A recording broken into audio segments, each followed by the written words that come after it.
अस्सलाम वालेकुम and welcome back to my YouTube channel. आज मैं आपको प्याज के छिलकों के साथ एक बहुत ही अमेजिंग सी रेसिपी सिखाऊंगी, तो वीडियो को लाइक ज़रूर करें। चैनल पर पहली बार आए हैं तो चैनल को सब्सक्राइब लाजमी करें और वीडियो को कंप्लीट वॉच करें। यहाँ मेरे पास 5 से 6 प्याज मौजूद हैं, जिसका ये जो ऊपरी छिलका होता है जिसे अक्सर हम ज़ाया कर देते हैं, आज आपको इसी छिलके की ज़रूरत है क्योंकि इससे हम बहुत ही अमेजिंग सी रेमेडी बना के तैयार करने वाले हैं। तो ये जो प्याज है ये आपने सेपरेट रख देना है। अब एक बर्तन के अंदर थोड़ा पानी ले लें और ये जो छिलके हमने सेपरेट रखे थे ये पानी के अंदर शामिल कर दें। अब इसको हमने गैस के स्टोव पे रख देना है और स्टोव को ऑन कर लेना है। बहुत ही क्विक सी रेमेडी है, 5 से 7 मिनट में बन के तैयार हो जाती है, लेकिन बहुत ही कमाल की रेमेडी है और रिजल्ट्स बहुत ही अमेजिंग होते हैं। तो इसको हमने पकाना शुरू करना है और इसके अंदर बॉयल आना स्टार्ट हो जाएगा। जैसे ही इसके अंदर बॉयल आना स्टार्ट होगा आपने मीडियम हाई हीट पे इसे 5 मिनट पकने देना है। इसके अंदर तेज़ी से बॉयल आएगा और इसका जितना भी एक्सट्रैक्ट है, जो कलर है, वो पानी के अंदर आ जाएगा।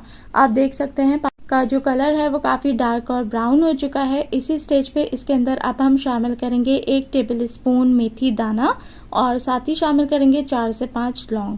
हम जो रेमेडी बना रहे हैं वो बालों के लिए है, बालों को सिल्की, शाइनी और स्मूथ करने के लिए। तो यहाँ लौंग ऐड कर देंगे और इसे 5 मिनट तक मज़ीद पकाएंगे। जब ये अच्छे तरीके से तैयार हो जाएगा तो इसकी निशानी ये है कि ये जो साइडों पे आपको निशान नज़र आ रहे हैं ना पतीली के, इस तरीके से ये जमा जमा सा निशान आ जाएगा। इसका मतलब है कि जो कंसनट्रेटेड अमाउंट हमें चाहिए वो मिल चुका है और अब हमने गैस का स्टोव ऑफ कर लेना है। इसको छान लेंगे और फिर इसके अंदर एक चीज़ ऐसी शामिल करेंगे जिससे रिजल्ट्स डबल अमेजिंग हो जाएंगे।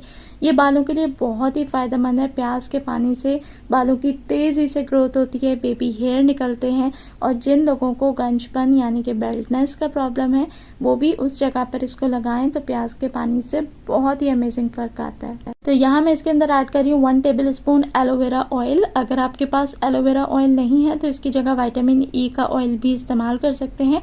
ये एक बहुत ही अमेजिंग सा हेयर सीरम बन के तैयार हो गया है। इसे किसी भी स्प्रे बॉटल में भर के आप अपने बालों पे डेली स्प्रे करिए और उसके बाद आपके बालों की जो लेंथ है, स्कैल्प की हेल्थ है, वो बहुत इंप्रूव हो जाएगी। बालों के अंदर से गंजपन और खुश्की भी ख़त्म होगी। खास तौर पे जो लौंग इसके अंदर ऐड करिए उससे बाल बहुत ही स्ट्रेट और शाइनी होते हैं और स्कैल्प की हेल्थ इंप्रूव होती है। रेमेडी अच्छी लगी हो तो लाइक ज़रूर करें और चैनल को सब्सक्राइब करें।